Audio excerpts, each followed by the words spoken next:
ये हम लोग यूनिसेल्युलर और मल्टी सेल्युलर दोनों में पढ़े। ठीक है, दोनों एग्जाम्पल हैं इसके।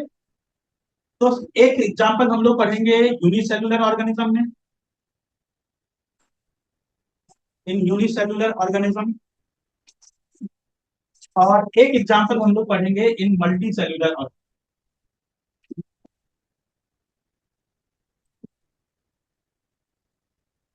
यूनिसेल्युलर ऑर्गेनिज्म का जो इसका एग्जाम्पल है वो है yeast। ये यूनिसेल्युलर एग्जाम का एग्जाम्पल। और मल्टी सेल्युलर ऑर्गेनिज्म का जो एग्जाम्पल है वो है हाइड्रा। आप सबको पता होगा कि यीस्ट जो है एक फंगस है, पता ही होगा। और फंगस है तो फंगस कहाँ ग्रो करता है? Dead and decomposing organic matter पे। इसका मोड ऑफ न्यूट्रिशन क्या है? सैप्रोफाइटिक मोड ऑफ न्यूट्रिशन है। तो जैसे मान लीजिए कि यहाँ पे कोई dead and decomposing organic matter है और वहां पे एक यीस्ट की डेवलपमेंट हुई। तो सबसे पहले ध्यान से देख लीजिए, क्योंकि इसमें जो है क्वेश्चन जो आता है उस क्वेश्चन में कई बार बच्चे कंफ्यूज होते हैं, यहाँ पे प्रोसेस जो है स्टेप्स में कंफ्यूज होते हैं। सबसे पहले क्या होता है कि इसकी जो न्यूक्लियस है, उस न्यूक्लियस से एक छोटा सा आउटग्रोथ डेवलप, न्यूक्लियस से छोटा सा आउटग्रोथ डेवलप हुआ, और वो आउटग्रोथ जो है इसकी पेरिफेरल साइड में कहीं पे भी किसी भी जगह साइड में मूव करे। पेरिफेरल साइड में मतलब जो इसका बाहर का पार्ट है उधर वहां पे किसी भी साइड में मूव करेगा। तो जैसे ये पेरिफेरल पार्ट में मूव किया यहां से, और उस जगह पे एक आउटग्रोथ का डेवलपमेंट हुआ जिसके अंदर वो न्यूक्लियस का पार्ट एंटर कर, इसको हम लोग बोलते हैं बड। दिस इज कॉल्ड एज बड। अब ये बड धीरे धीरे बड़ा होता जाएगा, और इस बड के ऊपर में भी एक बड की डेवलपमेंट हो सकती है, फिर उसके ऊपर भी एक बड की डेवलपमेंट हो सकती है। इस तरह से चेन डेवलप होगा। और ऐसा कोई जरूरी नहीं है कि एक ही चेन बने, मल्टीपल चेन भी बन सकते हैं वहां पे मल्टीपल चेन भी बन सकते हैं। जब ये बड मैच्योर हो जाएगा तो ये बड यहां से टूट करके नीचे गिरेगा, और वहां पे एक नई कॉलोनी की डेवलपमेंट स्टार्ट। और ये काफी फास्ट प्रोसेस होता है, इसलिए यीस्ट की जो फॉर्मेशन होती है वहां पे काफी तेज डेवलपमेंट होता है। और इस तरह की प्रोसेस को हम लोग बोलते हैं chain budding. This is called है चेन बडिंग। यहाँ पे ये नीचे टूट करके गिरा, और यहाँ पे न्यू कॉलोनी की डेवलपमेंट स्टार्ट। समझ में आया? कोई कंफ्यूजन किसी को? डायग्राम ड्रॉ कर लो।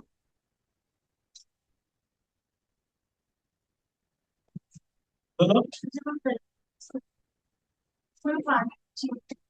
पानी में चीनी इसलिए मिलाते हैं क्योंकि पानी में चीनी मिलाएंगे तो क्या होगा कि वहां पे यीस्ट को प्रॉपरली फूड मिल पाएगा, और जितना ज्यादा अच्छे से फूड मिलेगा वो उतना तेजी से ग्रो करे।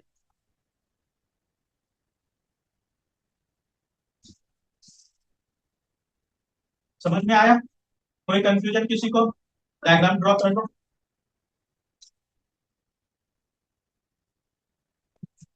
बोलो। पानी में चीनी इसलिए मिलाते हैं क्योंकि पानी में चीनी मिलाएंगे तो क्या होगा कि वहां पे यीस्ट को प्रॉपरली फूड मिल पाएगा, और जितना ज्यादा अच्छे से फूड मिलेगा वो उतना तेजी से ग्रो करे।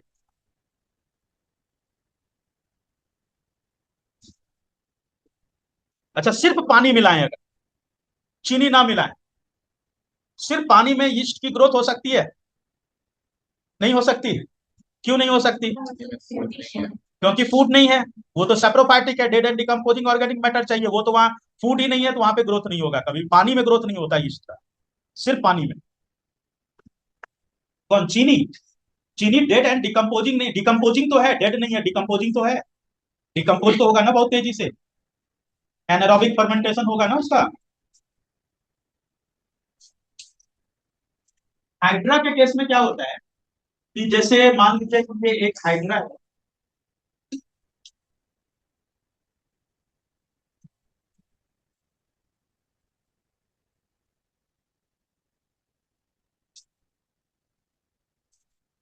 तो इसकी जो लोअर बॉडी पार्ट है, बेसल पार्ट, नीचे वाले पार्ट बेस की तरफ, वहां पे एक छोटा सा आउटग्रोथ का डेवलपमेंट स्टार्ट हो। जब भी ये आउटग्रोथ डेवलप होगा वो हमेशा बेसल पार्ट में होगा, नीचे की तरफ होगा, ये ध्यान रखिएगा। बेसल पार्ट में नीचे की तरफ ग्रोथ होगा।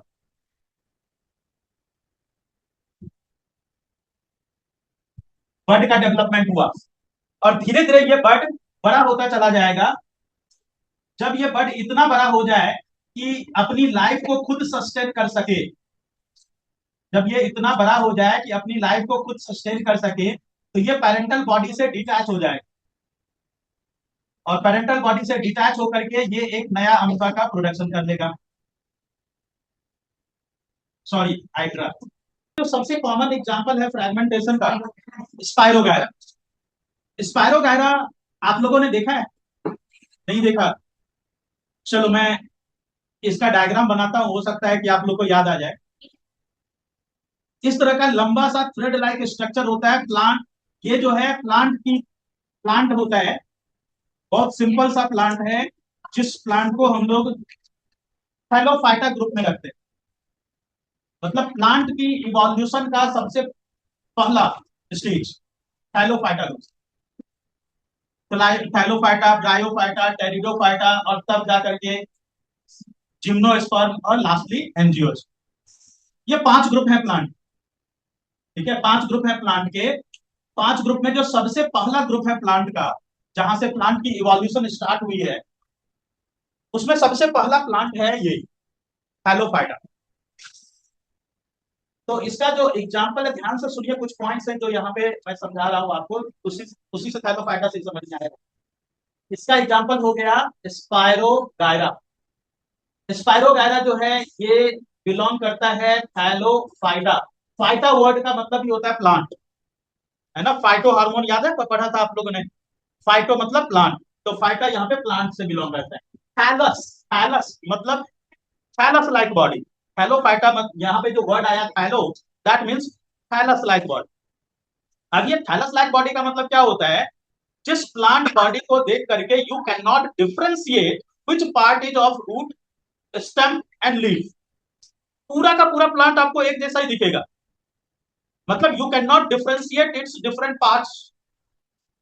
उसको हम लोग बोलते हैं, उस तरह के प्लांट को बोलता जाता है thallus like body. Thallus like body का मतलब root, stem and leaf can't be differentiated, can't be differentiated. इसका मतलब ये एकदम सिंपल टाइप का प्लांट है, सिंपलेस्ट प्लांट है। ये हो गया सिंपलेस्ट प्लांट। ठीक है, ये सिंपलेस्ट प्लांट में आता है। तो जब ये स्पायरोगायरा मैच्योर होता है तो क्या होता है कि ये कई सारे छोटे छोटे टुकड़े में टूट जाता है। इस तरह के कई सारे छोटे छोटे टुकड़े में टूट जाता है, और हर एक टुकड़े से, वहां पे हर एक फ्रैगमेंट से एक नई स्पायरोगायरा की प्रोडक्शन हो जाती है। जितने सारे छोटे छोटे फ्रैगमेंट्स में टूटेगा ये, हर एक फ्रैगमेंट एक नया प्लांट का प्रोडक्शन कर लेगा। ये इतने सारे फ्रैगमेंट्स बने, और हर एक फ्रैगमेंट से यहाँ पे क्या हुआ? न्यू प्लांट की प्रोडक्शन हो गई। ये भी न्यू प्लांट बना लिया, ये भी न्यू प्लांट बना लिया। तो इस प्रोसेस को हम लोग बोलते हैं फ्रैगमेंटेशन। ठीक है, छोटे छोटे टुकड़े में टूटा। तो ये किस तरह के ऑर्गेनिज्म में हो रहा है? ये एकदम सिंपलेस्ट टाइप के प्लांट में हो रहा है, सिंपलेस्ट ऑर्गेनिज्म में। किस तरह के सिंपलेस्ट ऑर्गेनिज्म में? Where body parts can not be differentiated. ठीक है, किस तरह के सिंपलेस्ट ऑर्गेनिज्म में बच्चों? Body parts can not be differentiated, उतने सिंपल ऑर्गेनिज्म में। ठीक है, समझ में आया सबको फ्रैगमेंटेशन के बारे में?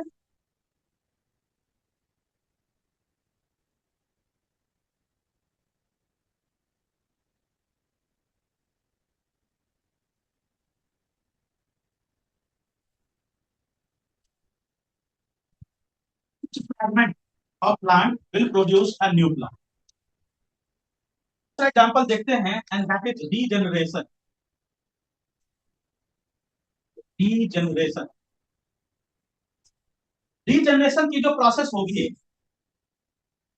वो देखने में फ्रैगमेंटेशन की तरह ही लगता है, लेकिन एक्चुअली ये सेम नहीं है।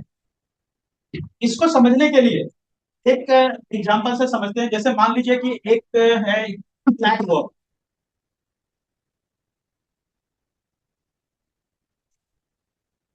किसी को पता है इस प्लेटफॉर्म का नाम? प्लानेरिया, बिल्कुल। प्लेटफॉर्म है ये, प्लानेरिया। आप क्या देख करके बता सकते हो? ये पार्ट हेड की तरह दिख रहा है, ये पार्ट एब्डोमेन की तरह दिख रहा है, और ये पार्ट इसका टेल की तरह दिख रहा है।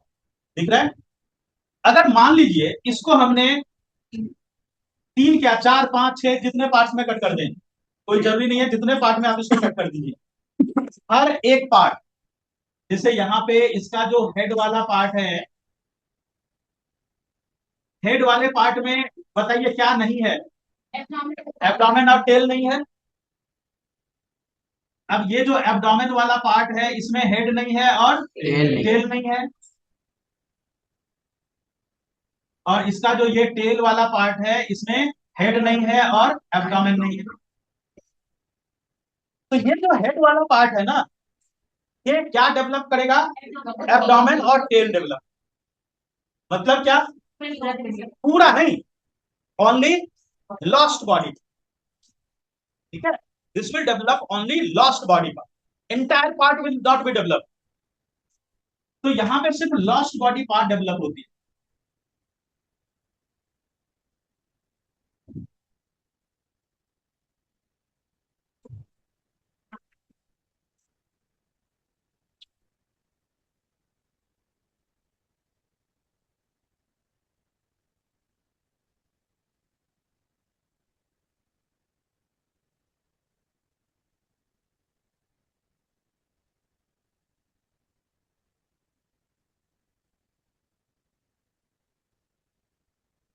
कंप्लीट बॉडी पार्ट नहीं डेवलप हो रहा है, सिर्फ वही बॉडी पार्ट डेवलप हो रहा है जो कि लॉस्ट हुआ था।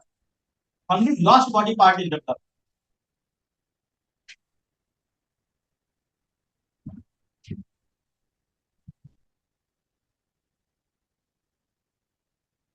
तो दोनों जगह पे टुकड़े हो रहे हैं, यहाँ भी छोटे छोटे टुकड़े हो रहे हैं, यहाँ पे भी हो रहे हैं। फिर इस दोनों में डिफरेंस क्या है? हाँ, इसमें बॉडी पार्ट को हम आइडेंटिफाई नहीं कर सकते। मतलब क्या, ये सिंपल टाइप के ऑर्गेनिज्म में हो रहा है। कौन सा सिंपल टाइप के ऑर्गेनिज्म में हो रहा है? फ्रैगमेंटेशन की जो प्रोसेस है वो सिंपल टाइप ऑफ ऑर्गेनिज्म हो रहा है। ये किसमें हो रहा है? उससे कंपैरेटिवली थोड़ा ये ज्यादा कॉम्प्लेक्स है। इसमें पूरी की पूरी बॉडी डेवलप हो रही है, छोटे फ्रैगमेंट से पूरा प्लांट बॉडी प्रोड्यूस हो रहा है। इसमें देखिए तो क्या हो रहा है? Lost body part is develop.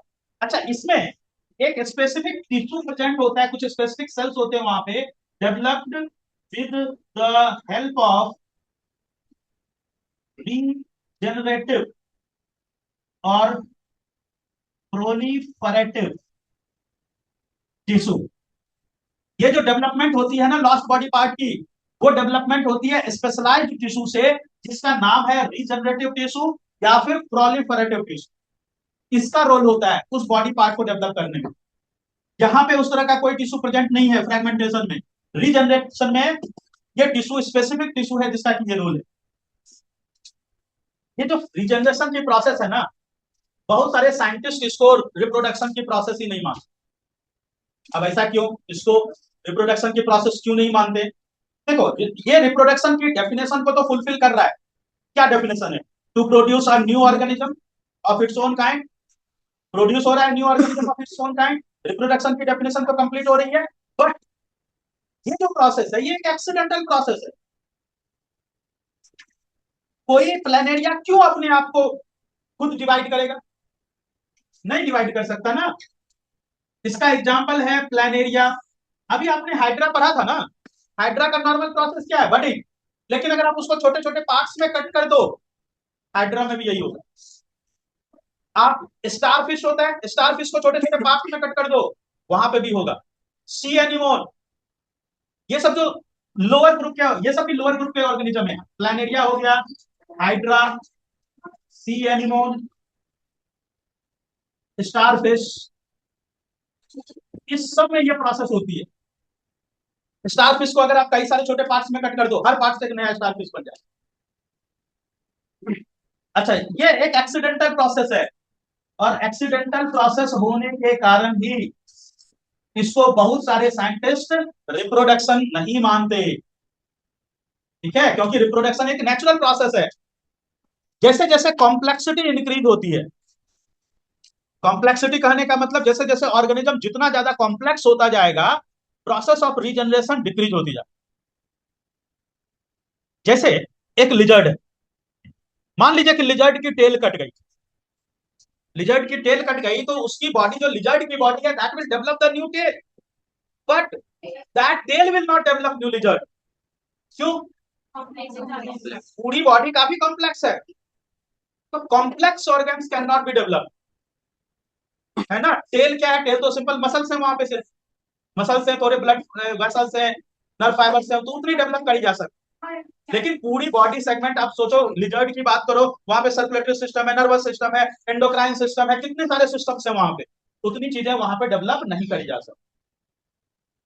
As complexity increases, the process of regeneration decreases. हमारी बॉडी में भी रीजनरेशन की प्रोसेस होती है, but that is limited to skin and liver only. Skin में और लीवर में थोड़ा सा होता है मसल्स। अगर स्किन कट जाए, नया स्किन आ जाएगा। मसल्स अगर थोड़े बहुत टूटे तो मसल्स की डेवलपमेंट हो जाएगी। इवन लीवर का भी अगर 35% 45% पार्ट भी बचा हुआ है, तो दैट विल रीजनरेट। ठीक है, नई लीवर की रीजनरेशन वहां पे हो जाएगी। लेकिन अगर मान लीजिए इतनी उंगली कट जाए, तो क्या वहां पे नई उंगली आ सकती है? नहीं आ सकती। क्यों नहीं आ सकती? इतनी कट जाने पे, क्योंकि इसमें सोचिए जरा, इतने इतनी सी पार्ट में क्या क्या है? बोन्स है, ब्लड वेसल्स है, नर्व फाइबर्स है, इतनी चीजें डेवलप नहीं हो सकती।